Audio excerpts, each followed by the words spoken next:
হ্যাঁ, তুমি আমার প্রেম, আমার স্বপ্ন।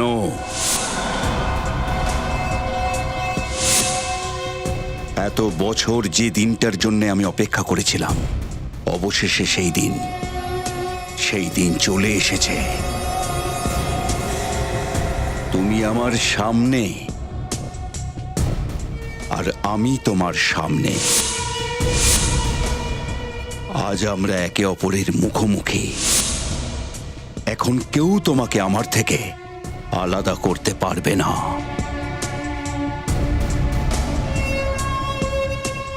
আমি তোমাকে কখনো আমার কাছ থেকে দূরে যেতে দেব না, কখনো না। নমস্কার, সমস্ত শিল্পপ্রেমীদের স্বাগত। আমার এক্সিবিশনে আসার জন্য আপনাদের সবাইকে অনেক অনেক ধন্যবাদ, বিশেষ করে এসিপি প্রদ্যুমান এবং ওনার টিমকে, যারা এখানে আসবার জন্য সময় বের করেছেন। এবার আমি এই শহরের বিখ্যাত উদ্যোগপতি আর এই ফাংশনের চিফ গেস্ট মিস্টার মুকুল বাবুকে অনুরোধ করছি, উনি রিবন কেটে এই প্রদর্শনীর শুভারম্ভ করুন। Please welcome. Thank you, thank you, thank you. আপনারা আমাকে এখানে ডেকেছেন, এটা আমার সৌভাগ্য।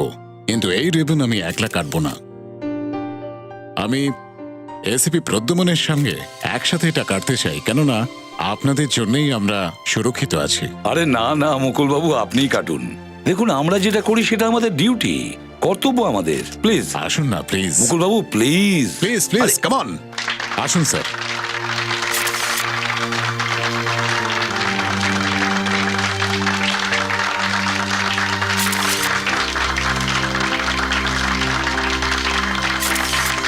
হ্যাঁ প্লিজ।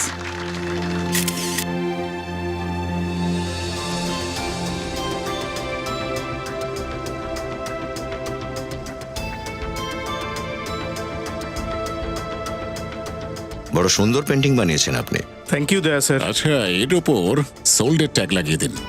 এই পেন্টিংটা আমি কিনে নিচ্ছি। Excuse me please.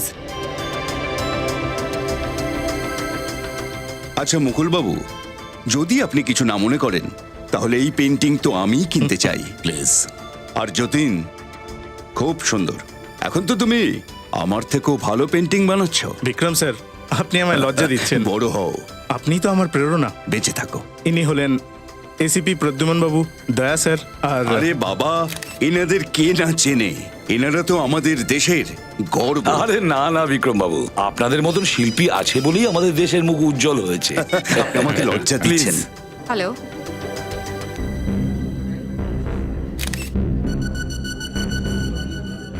কখন? স্যার, হ্যাঁ, স্যার, বিখ্যাত টিভি রিপোর্টার রনিতা দেবী নিখোঁজ। নিখোঁজ? কিভাবে? স্যার, কয়েক ঘন্টা আগে উনি মেয়র স্যারের ইন্টারভিউ নিতে যাচ্ছিলেন। নিজের অফিস থেকে তো বেরিয়ে গিয়েছিলেন, কিন্তু ওখানে পৌঁছননি। স্যার, হ্যাঁ, রনিতা আমার কাজিন, ওকে প্লিজ খুঁজে বের করুন। আপনার বোন রনিতা? হ্যাঁ। ঠিক আছে, চিন্তা করবেন না, কিচ্ছু হবে না, আমরা ওকে খুঁজে বের করবো। দয়া স্যার, দয়া একটা কাজ করো, ওই রাস্তায় গিয়ে চেক করো যে রাস্তায় রনিতা মেয়রের বাংলোর দিকে যাচ্ছিল, আর আমরা ওর অফিসে গিয়ে চেক করছি।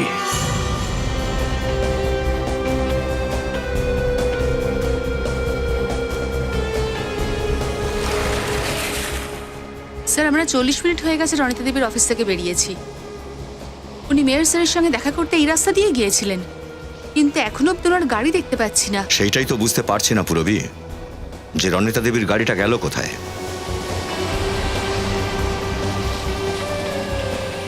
এক মিনিট পুরবি, এক মিনিট। মনে হচ্ছে এটাই রনিতা দেবীর গাড়ি।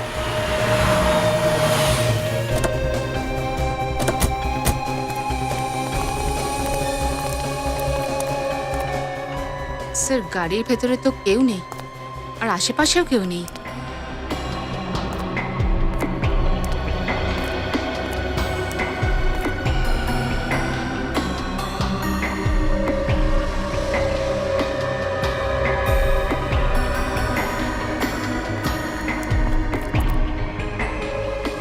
টায়ারের ছাপ দেখে মনে হচ্ছে যে এখানে কোনো ট্রাক দাঁড়িয়েছিল।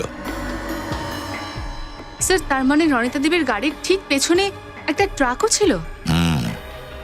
আর এই ছাপ দেখে পরিষ্কার বোঝা যাচ্ছে যে ওই ট্রাকটা শেষমেশ এদিকে এই রাস্তা ধরে গেছে।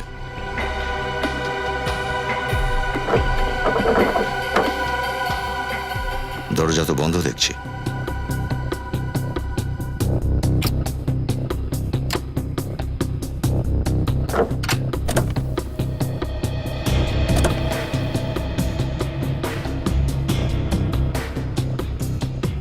গাড়ির ভেতরটা দেখে তো মনে হচ্ছে না কোনো ধস্তাধস্তি হয়েছে, সবই ঠিক আছে।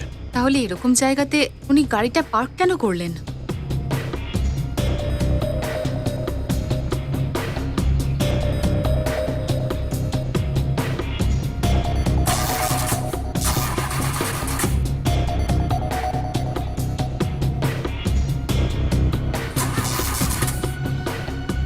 ও, আসলে গাড়িটা খারাপ হয়ে গিয়েছিল, তাই বাধ্য হয়ে এখানে গাড়িটা ফেলে রেখে গেছেন। স্যার, হতে পারে কিডন্যাপার্সরা ট্রাকে করে ওনাকে ফলো করছিল।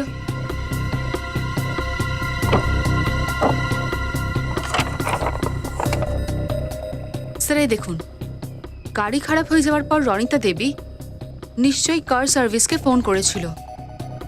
Car service company? হ্যাঁ স্যার। তার মানে দাঁড়াচ্ছে কোনো না কোনো মেকানিক তো নিশ্চয়ই এসেছিল গাড়িটা দেখার জন্য। তাহলে সেই বলতে পারবে যে এক্স্যাক্টলি এখানে কি হয়েছিল। একবার এই সার্ভিস স্টেশনে ফোন করে খোঁজ করো তো। স্যার।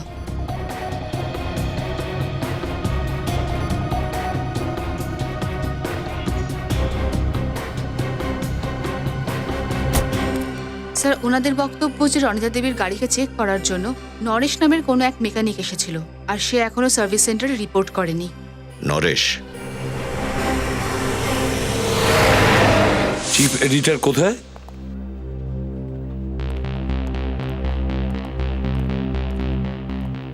আপনি চিফ এডিটর শান্তনু? হ্যাঁ স্যার, আমি আপনাকে ফোন করেছিলাম। ওকে, দেখুন শান্তনু বাবু, আমরা রনিতা দেবীর টেবিলটা চেক করতে চাই। ওকে স্যার, গাড়িয়ে ওনাকে নিয়ে যাও। হ্যাঁ স্যার। স্যার, আপনি এদিকে আসুন। শান্তনু বাবু, আপনি কি মনে করেন, সত্যি কি রনিতা কিডন্যাপ হয়েছে? হ্যাঁ স্যার। আচ্ছা, কে করতে পারে? কাউকে সন্দেহ করেন আপনি? ঠিক বলতে পারবো না স্যার, তবে রনিতা তো খুব সাহসী রিপোর্টার ছিল। হুম। ও অনেক হাই প্রোফাইল লোকের বেআইনি কাজের পর্দা ফাঁস করে দিয়েছিল। ও, বুঝতে পারছি না স্যার কাকে সন্দেহ করবো আর কাকে নয়।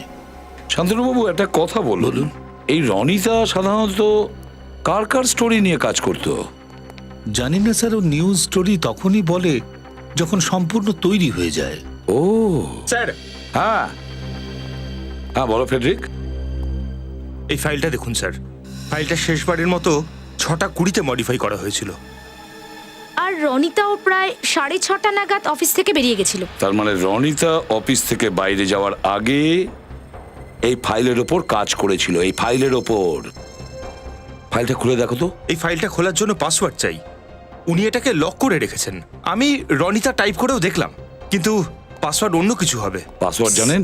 স্যার, আপনি বোল্ড BOLD টাইপ করুন। লাস্ট প্রজেক্টে যখন আমরা একসঙ্গে কাজ করেছিলাম, তো ওর ফাইলের পাসওয়ার্ড বোল্ডই রেখেছিল। BOLD। এই পাসওয়ার্ডটাও ভুল বলছে। এবার কি করা যায় স্যার? কোনো পাসওয়ার্ড তো নিশ্চয়ই আছে ফেডরিক, কোনো পাসওয়ার্ড আছে। এটা রনিতার ডায়েরি? হ্যাঁ স্যার। হয়তো এতে থাকতে পারে। এটা আবার কিসের নাম? AIDA, আয়ডা? এটা আবার রনিতার ডাক নাম নয় তো? ফেডরিক, এটা টাইপ করে দেখো তো। AIDA, আয়ডা।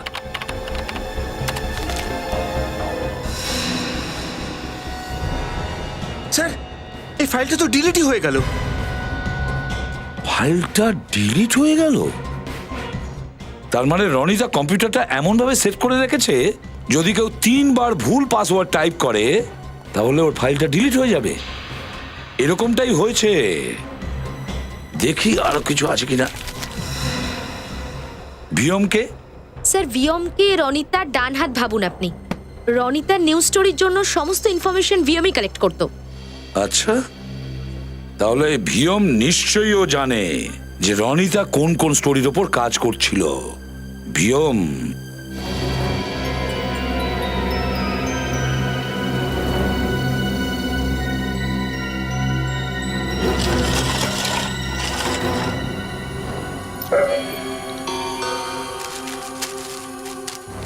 স্যার এটা তো কারুর ফটো মনে হচ্ছে। হ্যাঁ ফেডরিক, স্যার রনিতাকে আমি এই ছবিগুলো ডাস্টবিনে ফেলতে দেখেছিলাম, তারপর তো তাড়াতাড়ি করে বাইরে বেরিয়ে যায়। আচ্ছা দেখি তো এগুলো সাজিয়ে, কার ছবি এটা?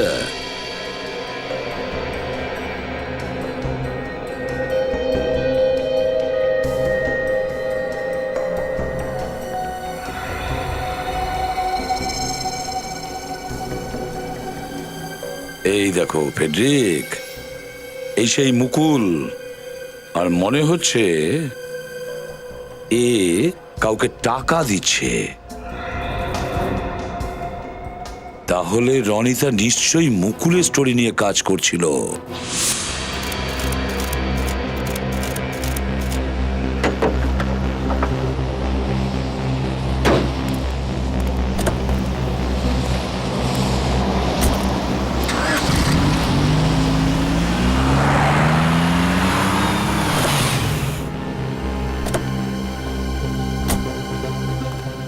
নরেশ, বলুন।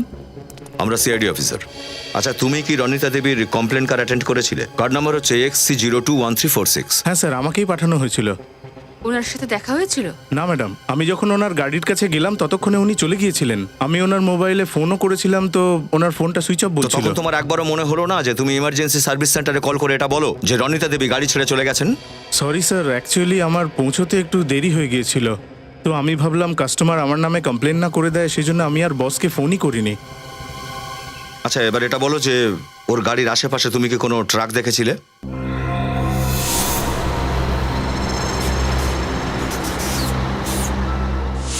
হ্যাঁ স্যার, আমি গাড়ির কাছে পৌঁছানোর পর একটা আইসক্রিমের ট্রাক দেখেছিলাম। Ice cream truck? স্যার, তার মানে রনিতা দেবীর গাড়ির পেছনে যে ট্রাকের চিহ্ন পাওয়া গেছে এটা এই ট্রাকটারই, আর কিডন্যাপার স্যার রনিতা দেবীকে এই ট্রাকে করেই কিডন্যাপ করেছে। আচ্ছা, এই ট্রাকটার রংটা কি ছিল? স্যার সাদা রঙের ছিল, আর ওটার উপরে জাস্ট আইসক্রিমের লোগোও ছিল।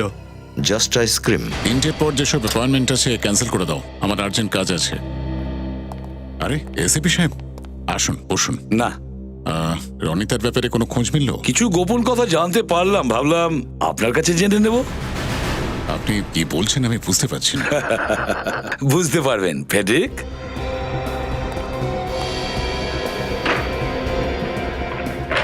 এসব কি হচ্ছে? আপনি আমাকে সন্দেহ করছেন? আরে আমি আমার কাজিনকে কেন অপহরণ করাবো? এই জন্য এটা এই ফটোগ্রাফ আপনি কোত্থেকে পেলেন? প্রশ্ন আমরা করতে এসেছি, উল্টে প্রশ্নের পর প্রশ্ন আপনি আমাকে করছেন। বাহ, বলুন কে এই লোক? আর শুধু টাকাই দিচ্ছেন তো আপনি? এই একজন এজেন্ট, কিন্তু আমি যাই করি, যার সঙ্গে দেখা করি, তার সঙ্গে রনিতার কি সম্পর্ক? কারণ এই ফটোটা রনিতার অফিসে আমরা পেয়েছি, ওর টেবিলে। তার মানে রনিতা আমার উপর নজর রাখছিল, কিন্তু কেন? আমি তো এসব জানতামই না। মিথ্যে বলছেন আপনি। আপনার অ্যাপয়েন্টমেন্ট আইডিতে ওর নাম লেখা আছে। কে ভিএম? ভিএমের নাম্বার আপনার ডায়েরিতে কেন? কিভাবে এলো? স্যার আসলে আমার পুরো কথাটাকে শুনুন। মুকুল বাবু, আপনার অনুষ্ঠানে আপনার আমন্ত্রণে গিয়েছিলাম, এবার আপনি আমাদের অতিথি হয়ে আমাদের বিরুদ্ধে চলুন। এই রাস্তা দিয়ে তো আমাদের ট্রাক কখনো যাতায়াতই করতো না। এটা নিশ্চয়ই ওই ট্রাকটাই হবে যেটা কিছুদিন আগে চুরি হয়ে গিয়েছিল। কোন জায়গা থেকে চুরি হয়েছিল ট্রাকটা? ট্রাকের ড্রাইভার ট্রাকটাকে নিয়ে নিজের বাড়িতে গিয়েছিল, সেখানেই ওর ওপর কেউ অ্যাটাক করে আর ট্রাকটাকে নিয়ে পালায়। ও স্যার, ও এই ট্রাকের ড্রাইভার মন্টু। মন্টু, এসব কখন হলো, কি করে হলো, শুরু থেকে বলো। সাহেব, আমি খাওয়ার জন্য ট্রাক নিয়ে বাড়ি গেছিলাম, আর ট্রাকের পিছনে কেউ লুকিয়েছিল, হঠাৎ করে আমাকে মারে। আপনি ওর মুখ দেখেছেন? না, ও কিছু একটা দিয়ে আমায় মারে আর আমি অজ্ঞান হয়ে যাই। আচ্ছা, ওই লোকটার ব্যাপারে অন্য কিছু বলতে পারবে তুমি? সাহেব, ওর গা থেকে অদ্ভুত একটা গন্ধ আসছিল। মাস্কের গন্ধ? Thank you. টিভির রিপোর্টারের কিডন্যাপিং, আইসক্রিম ট্রাকের চুরি, আর কিডন্যাপারের শরীর থেকে মাস্কের গন্ধ, সবগুলোকে এক সুতোয় জুড়তে হবে। বলো মুকুল, নিজের বোন রনিতাকে কিডন্যাপ করে কোথায় রেখেছো তুমি? স্যার আমি রনিতাকে কিডন্যাপ করিনি। ইনফ্যাক্ট যখন এই খবর পাওয়া গেল তখন আমি আপনার সঙ্গেই ছিলাম এক্সিবিশন। হ্যাঁ, কি সুন্দর চাল চেলেছো তুমি মুকুল বাবু। আমাদের সঙ্গে থেকে তুমি তোমার নিজের বোনকে কিডন্যাপ করিয়েছো যাতে তোমাকে কেউ সন্দেহ না করে, তাই না? দেখুন স্যার, আমি রনিতাকে কেন কিডন্যাপ করাবো? কেননা আপনি ঘুষ দিয়ে বড় বড় টেন্ডার পাশ করিয়ে থাকেন, আর রনিতা এই কথাটাকে সবার সামনে আনতে চেয়েছিল, সেই জন্য। কি এটাই সত্যি তো? হ্যাঁ, এটা সত্যি যে টেন্ডার পাস করানোর জন্য আমাকে একটু এদিক ওদিক করতে হতো, কিন্তু রনিতা এই খবর জানে এটা আমি জানতাম না। তাহলে তো আপনি ভিয়মকেও জানেন না, তাই না? সে কে? ভিয়ম? ওই ভিয়ম যে তোমার 2 নম্বর ব্যবসার কথা রনিতাকে বলতো, যার ফোন নাম্বার আমরা তোমার অফিস থেকে পেয়েছি, সেই ভিয়ম। ওকে, আমি স্বীকার করছি যে আমি ওকে জানি। আমি ছাড়া আর বাকি যেসব লোক টেন্ডার ভরেছে তাদের কপি চুরি করে ও আমাকে এনে দিত, কিন্তু এইসব কথা ও রনিতাকেও যে বলেছে তা আমি জানতাম না। আচ্ছা, জানতে না? রবি, ভিয়মকে একটু ফোন করো তো। স্যার, বিনীত, আইসক্রিমের ট্রাক ড্রাইভারের কাছে কিছু জানতে পেরেছো? স্যার ওই ড্রাইভার দেখতে তো কিছু পায়নি, তবে এটুকু মনে আছে যে যে লোকটা ওর উপরে হামলা করেছিল তার শরীর থেকে মাছ আর মাংসের গন্ধ আসছিল। মাছ মাংসর গন্ধ আসছিল? তাহলে নিশ্চয়ই লোকটা ওখানেই কাজ করে যেখানে মাছ মাংস প্যাকিং করা হয়। একটু ম্যাপটা বের করো তো। Yes sir.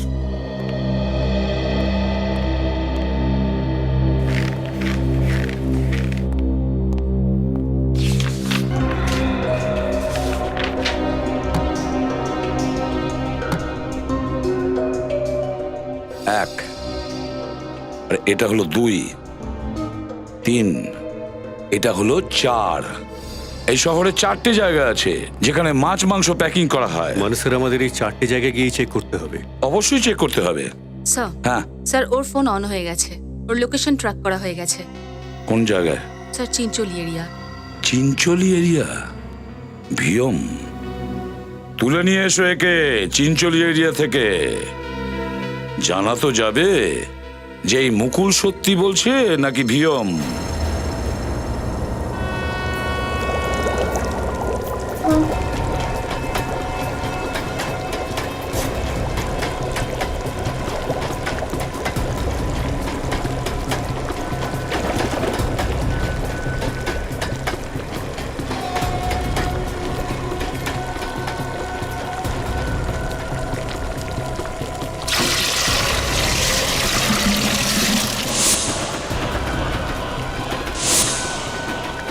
প্লিজ দাঁড়াও, আমাকে বেরো না, আমাকে ছেড়ে দাও, ছেড়ে দাও আমাকে।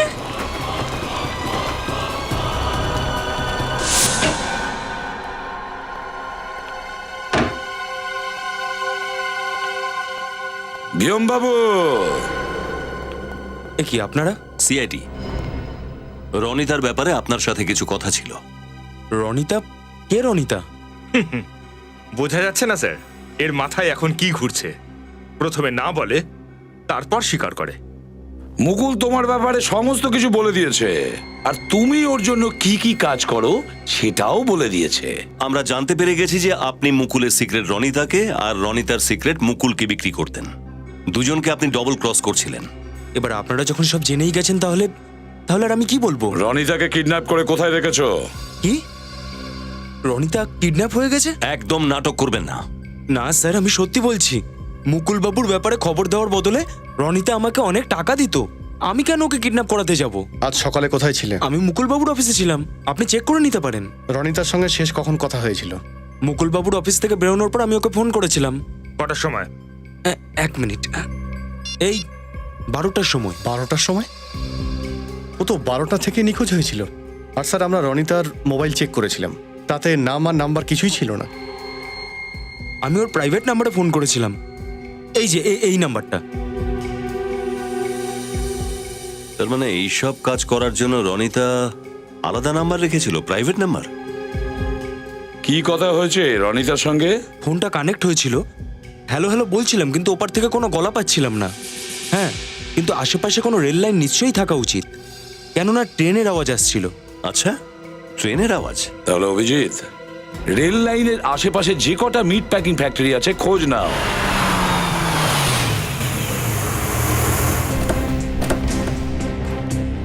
এই আইসক্রিমের ট্রাকটা তো এখানে দেখছি।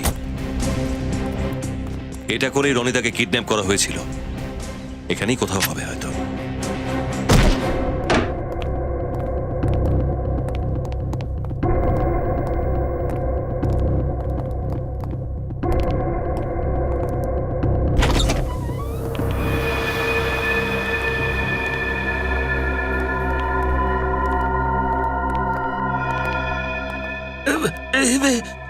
এরা সব কারা? স্যার এগুলো পুতুল স্যার। মোমের পুতুল। বাইরে আইসক্রিমের ট্রাক, এখানে মোমের পুতুল, আর রনিতা গায়েব। চেক করো।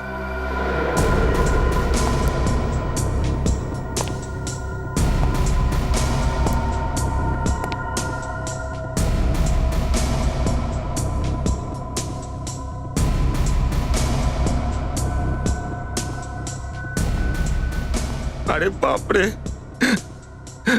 আমার কিন্তু ভীষণ ভয় করছে।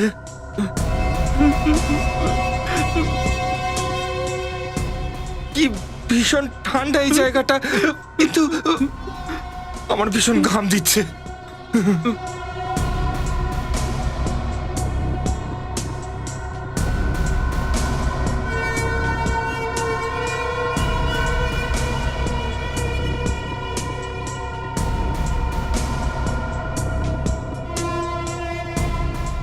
এটা তো রনিতা দেবীর মতো দেখতে পুতুল। স্যার কি হয়েছে নিখিল? দেখুন স্যার। আরে রনিতা এত ফেমাস হয়ে গেছে যে লোকজন তার পুতুলও বানাচ্ছে। না ফ্রেডি, এই পুতুলটাতে নিশ্চয়ই কোনো অদ্ভুত ব্যাপার আছে। এই পুতুলটা বাকি পুতুলগুলোর থেকে আলাদা।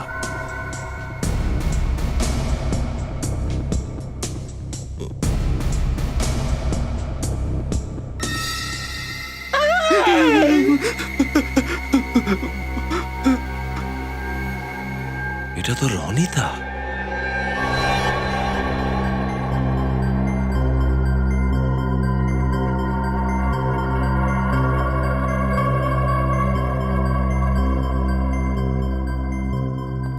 হ্যাঁ ডক্টর সালুকে, কি মনে হচ্ছে? অভিজিৎ, খনি প্রথমে এই মেয়েটির সারা শরীরে গরম মোম ঢেলেছে, তারপরে কায়দা দেখিয়েছে। মৃত্যু কি করে হলো রনিতার? অভিজিৎ, এখন তো মেয়েটার শরীরটা মোম থেকে বার করা হলো, মৃত্যু কি করে হলো সেটা জানতে গেলে এই বডিটা ফরেন্সিক ল্যাবে পাঠাতে হবে। স্যার রে হলো রাজু, এই গোডাউনটাকে দেখাশোনা এই করে। রাজু, এই লাশটা এখানে কি করে এলো? আমি জানি না স্যার, আমি শুধু এইটুকুই জানি যে এখানে অনেক মোমের পুতুল রাখা থাকে। কিন্তু তুমি কাউকে তো নিশ্চয়ই দেখেছো। কে এসেছিল এখানে? কেউ না স্যার। ঘুমোচ্ছিলে? হ্যাঁ, এই গোডাউনটা কার? এটা বিক্রম স্যারের, আর এখানে যত মোমের পুতুল রাখা আছে সব উনিই বানিয়েছেন। বিক্রম বাবু, যে একজন খুব বড় মাপের আর্টিস্ট, খুব বড় মৃৎশিল্পী। বিক্রম বাবু কি বাড়ি আছেন? আমরা সিআইডি থেকে। হ্যাঁ আছেন।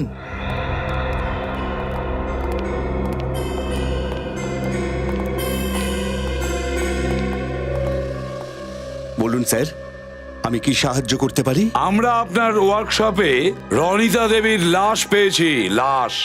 কি লাশ? আমার ওয়ার্কশপে? আগে হ্যাঁ, কেন খুন করেছেন আপনি ওকে? আপনি কি ভেবেছিলেন যে কেউ জানতেই পারবে না যে ওটা মোমের পুতুল নয়, একটি মহিলার লাশ যার উপর মোমের প্রলেপ দেওয়া হয়েছে? বলুন, কেন করেছেন এরকম নৃশংসভাবে খুন? আমি রনিতা দেবীকে মারিনি স্যার। আমি এটাও জানি না যে রনিতা দেবীর লাশের পুতুল বানিয়ে কে আর কেন আমার ওয়ার্কশপে রেখেছে। স্যার, গত কয়েকদিন ধরে আমি তো ওয়ার্কশপে যাইনি স্যার। আপনারা চাইলে ওখানে গিয়ে জিজ্ঞাসাবাদ করতে পারেন। আমি রনিতা দেবীর সাথে জীবনে কখনো দেখাও করিনি, আর তার সাথে যোগাযোগই নেই। আমি তো ওনাকে শুধুমাত্র টিভিতেই দেখেছি। ঠিক আছে, আপনার কথা বিশ্বাস করলাম যে রনিতা দেবীকে আপনি চেনেনই না, কিন্তু একটা কথা তো বলতে পারবেন যে ওনার লাশ দিয়ে তৈরি মোমের পুতুল আপনার ওয়ার্কশপে কেন? আমি জানি না স্যার, তবে একটা কথা বলতে পারি। কাল সকালে আমার ওয়ার্কশপের সব পুতুলগুলো একটা প্রদর্শনীতে নিয়ে যাবার কথা ছিল। কি বললেন? প্রদর্শনীতে? হ্যাঁ স্যার। অভিজিৎ, এর মানে হলো যে খুনি তার অপরাধ লুকোতে চাইছে না, ও চাইছে যে রনিতা দেবীর লাশ দিয়ে তৈরি মোমের পুতুলটা সারা পৃথিবীর মানুষ দেখুক।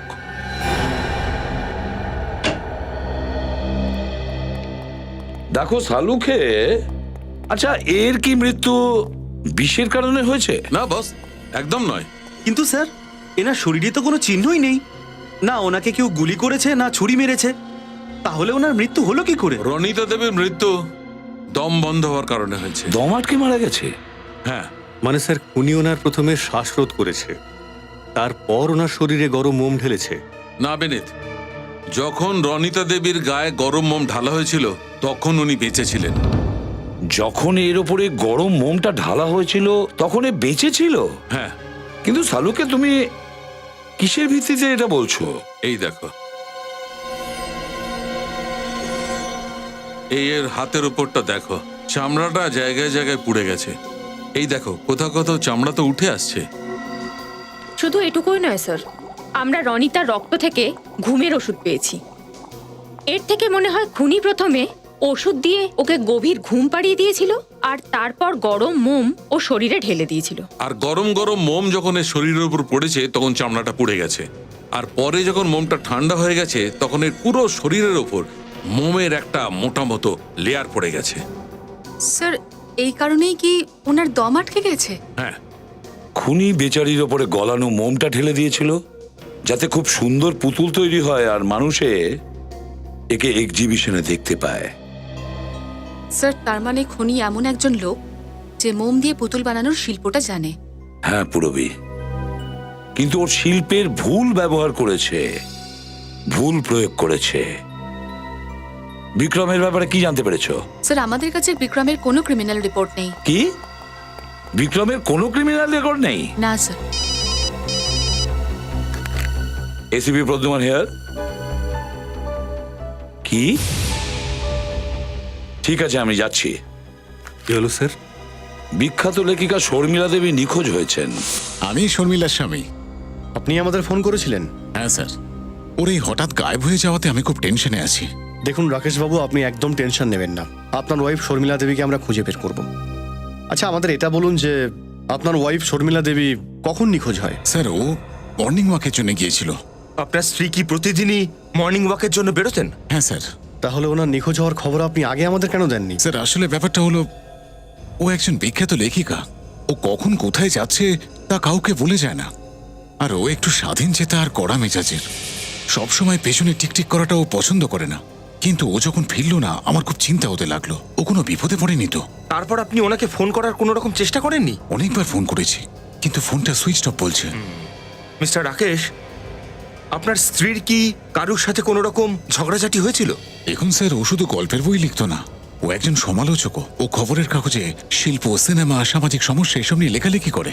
ও কাউকে ভয় পায় না, যা সত্যি মনে করে সেটাই কাগজে লেখে। আর স্বাভাবিকভাবেই এর জন্য অনেকে নিশ্চয়ই প্রবলেম ছিল। অবশ্যই, ও লেখা পড়ে অনেক বড় বড় লোক অসন্তুষ্ট হয়েছে।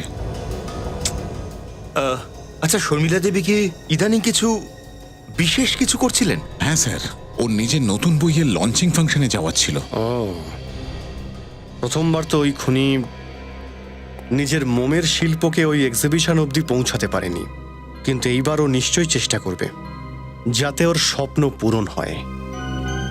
এবার এটা বলুন যে বুক লঞ্চের ফাংশন কোথায় হতে চলেছে? স্যার, শর্মিলা দেবীর বুক লঞ্চের প্রস্তুতি চলছে। তার মানে কিডন্যাপার যে কোনো সময় আসতে পারে এখানে। এক্সকিউজ মি, আমরা সিআইডি থেকে আসছি। কি ব্যাপার বলুন তো? এখানে কতজন লোক কাজ করে? 7-8 জন হবে। তো আপনি এদের সবাইকে চেনেন? হ্যাঁ, আমারই ম্যানেজমেন্ট কোম্পানির লোক।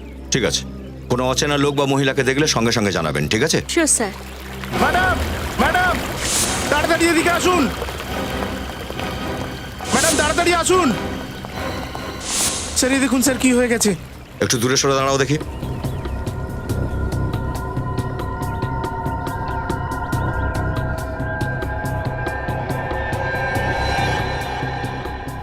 ও নো, লাশ। স্যার, রনিতা দেবীর মতন এর উপরেও গরম মোম ঢালা হয়েছে। এই কারণে শর্মিলা দেবী মারা গেছেন। কিন্তু খুনি এসব কেন করছে? আর শর্মিলা দেবীর মোমের পুতুলটা এখানে আনলো বা কি করে? পুতুলটা এলো কি করে এখানে? আপনাদের মধ্যে কেউ কি খুনিটাকে দেখেছেন? স্যার, আমি যখন এখানে এসেছিলাম তখন এই পুতুল ছিল না।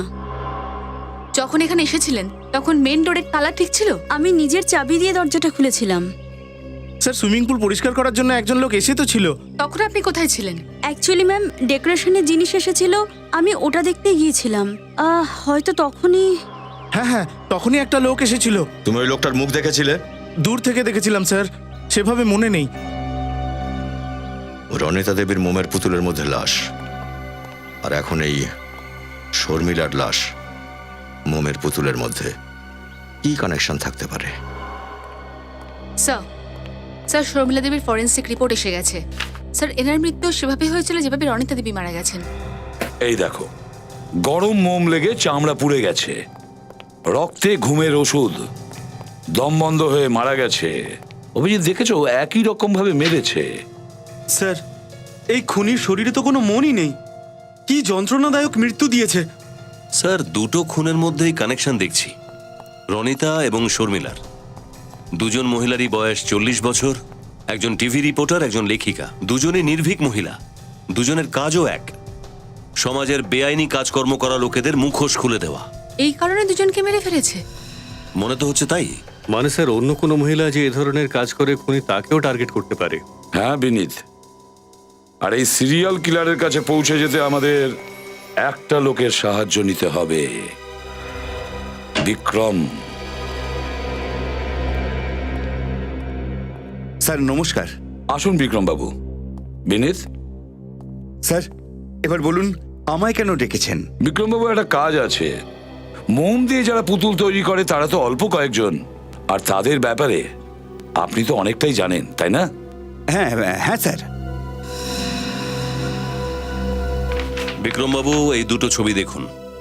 এই দুটো মোমের পুতুল, রনিতা আর এটা শর্মিলা দেবী। আপনি বলতে পারেন এই কারিগরি কোন আর্টিস্টের?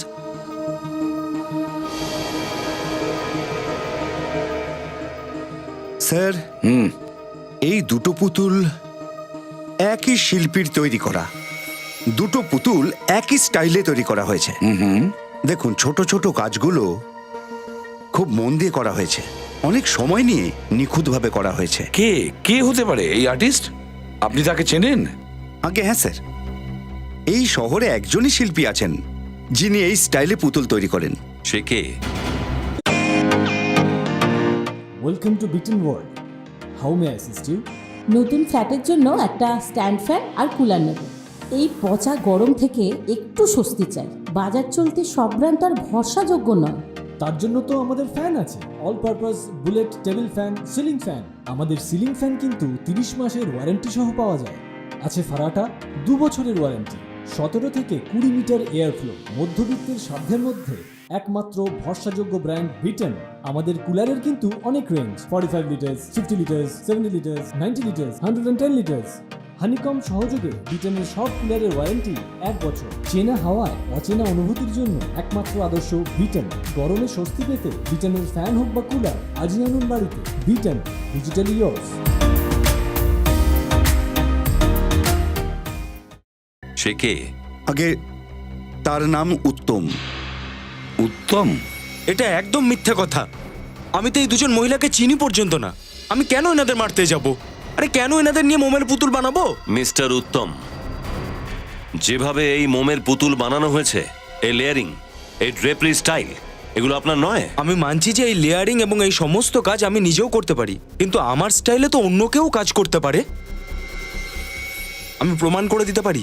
আচ্ছা, কে বানাতে পারে? কি বলতে চাইছেন আপনি?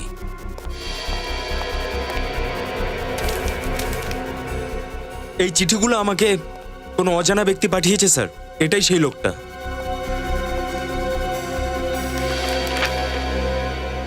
তোমার থেকে আমি অনেক ভালো শিল্পী, কিন্তু তোমার মতো সৌভাগ্য আমার কোনোদিন হয়নি। অনেক অপেক্ষা করেছি, আর নয়। এটার মধ্যে না তো কারো নাম লেখা রয়েছে, না তো কারো ঠিকানা। এবার আমার শিল্পের প্রদর্শন হবে, আর তোমার বানানো মোমের পুতুল থেকে আমার মোমের পুতুল অনেক সুন্দর আর অনেক জীবন্ত হবে আমার মোমের পুতুল। তোমার 3 বছর লেগেছে, আর আমার লাগবে শুধুমাত্র 3 সপ্তাহ আমার কারিগরি পৃথিবীর সামনে আনতে। স্রেফ 3 সপ্তাহ। এটা তো স্পষ্ট যে এই চিঠিটা লিখেছে সেই লোকটি খুনি। এই সেই শিল্পী যে রনিতা আর শর্মিলাকে খুন করেছে আর ওদের মোমের পুতুল বানিয়েছে।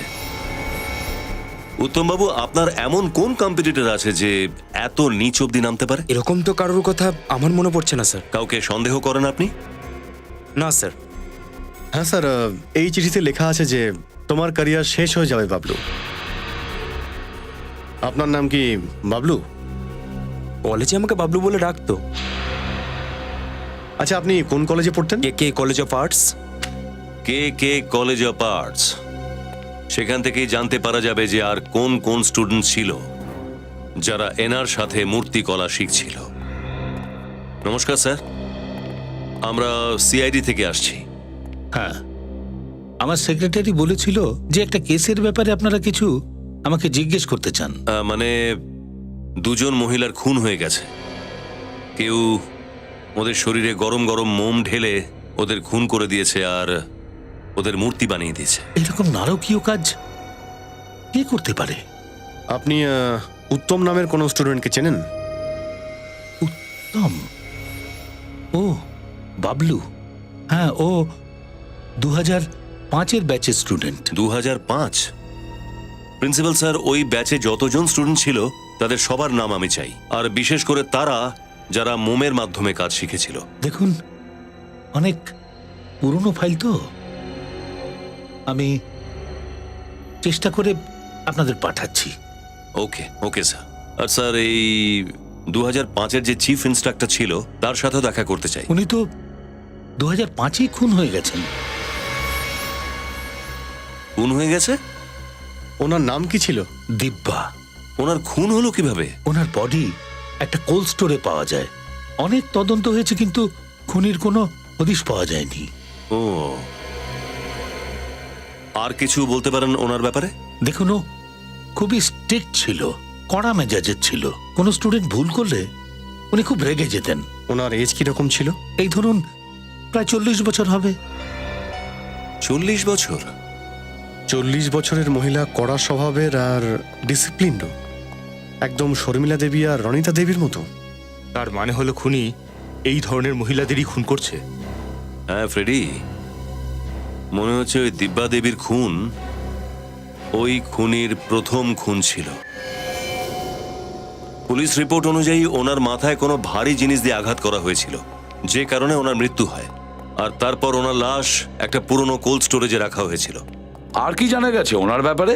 স্যার, কে স্কুল অফ আর্টের স্টুডেন্টরা বলছিল যে উনি খুব সততার সঙ্গে কাজ করতেন, আর কড়া মেজাজে ছিলেন বলে স্টুডেন্টরা ওকে ভয় করত। শর্মিলা আর রনিতা দুজনেই তো নির্ভীক আর কড়া মেজাজের, একেবারে দিব্যার মতন। স্যার, এই উত্তম দিব্যা দেবীর সব থেকে ফেভারিট স্টুডেন্ট ছিল। আচ্ছা, উত্তমের সঙ্গে যে বাকি স্টুডেন্টরা ছিল ওদের লিস্ট পেয়েছো? হ্যাঁ স্যার, উত্তম বাবুর সাথে ওই ব্যাচে 25 জন স্টুডেন্ট ছিল, আর তার মধ্যে 4 জন স্টুডেন্ট মোমের ব্যবহার নিয়ে কাজ করত। তাহলে এই 4 জনের ঠিকুজি কুষ্টি বের করো, খোঁজ নাও ওই 4 জনের ব্যাপারে। স্যার, আমি প্রিন্সিপালের কাছে রেকর্ড চেয়েছি, আজ পাঠিয়ে দেবেন। হ্যালো, কি? কোথা থেকে? ওকে ওকে ওকে, আমরা দেখছি। স্যার, হ্যাঁ, সোশ্যাল অ্যাক্টিভিস্ট রজনী কিডন্যাপড হয়ে গেছে। রজনী কিডন্যাপ হয়েছে? কোথায়? মর্নিং ওয়াক করে ফিরছিল, ঘরের সামনে থেকে কেউ তুলে নিয়ে গেছে। উনি ওকে কোথায় নিয়ে যেতে পারে স্যার? একটা জায়গা হতে পারে যেখানে খুনি দিব্যা দেবীর প্রথম মার্ডারটা করেছিল, ওই বন্ধ হয়ে পড়ে থাকা গোডাউন, কোল্ড স্টোরেজ প্লান্ট। হ্যাঁ অভিজিৎ, ঠিকই বলেছো তুমি। রজনীর প্রাণ যাওয়ার আগেই আমাদের ওই খুনিকে ধরতে হবে। তুমি কে? কেন আমাকে নিয়ে এসেছো? আমাকে ছেড়ে দাও প্লিজ। আমি তোমার কি ক্ষতি করেছি? কি করে ছেড়ে দেব? তুমি এইসব এর জন্যই বলছো কারণ তুমি জানো না পৃথিবীর সব থেকে সুন্দর আর মহান মূর্তিগুলোর মধ্যে তোমার নাম নেওয়া হবে। আজ থেকে 1000 বছর পরেও লোকে তোমাকে মনে রাখবে। অমর হতে চলেছো তুমি। কি চাও তুমি করতে? বেশি কিছু না, শুধু তোমার মোমের মূর্তি বানাতে চাইছি আমি। এই যে তোমার সামনে গরম গরম টকবক করা মোম দেখতে পাচ্ছ, এই মোম তোমার শরীরে ঢালবো। একটু জ্বালা করবে কিন্তু বেশি না, কারণ অলরেডি আমি তোমার শরীরে ওষুধ দিয়ে রেখেছি। তারপরে কোল্ড স্টোরেজে দিয়ে দেবো, আর তারপর গরম গরম টকবক করা মোম তোমার শরীরে জমে যাবে। আর তারপর আমি আমার কলাকৃতি দেখাবো। না না প্লিজ আমাকে মেরো না, প্লিজ মেরো না।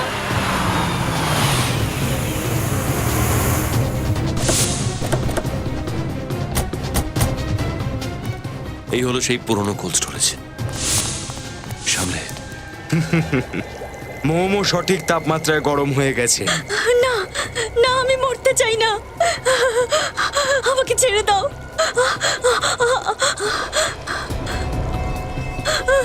আমাকে ছেড়ে দাও, আমাকে যেতে দাও। আমি তোমার কি ক্ষতি করেছি? ছেড়ে দাও আমাকে।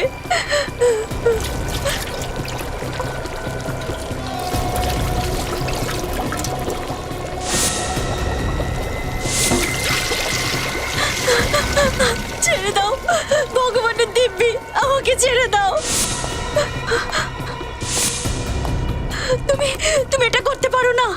না না না, আমাকে ছেড়ে দাও। শুভ কাজের সময় কান্নাকাটি করতে নেই। হাসো, আরে হাসো, আরে হাসো। তোমার অমর হওয়ার সময় এসে গেছে। তুমি আমার সব থেকে সুন্দর তৈরি মূর্তি হবে, আর তোমার মূর্তির প্রদর্শনী আমি ন্যাশনাল মিউজিয়ামে করব।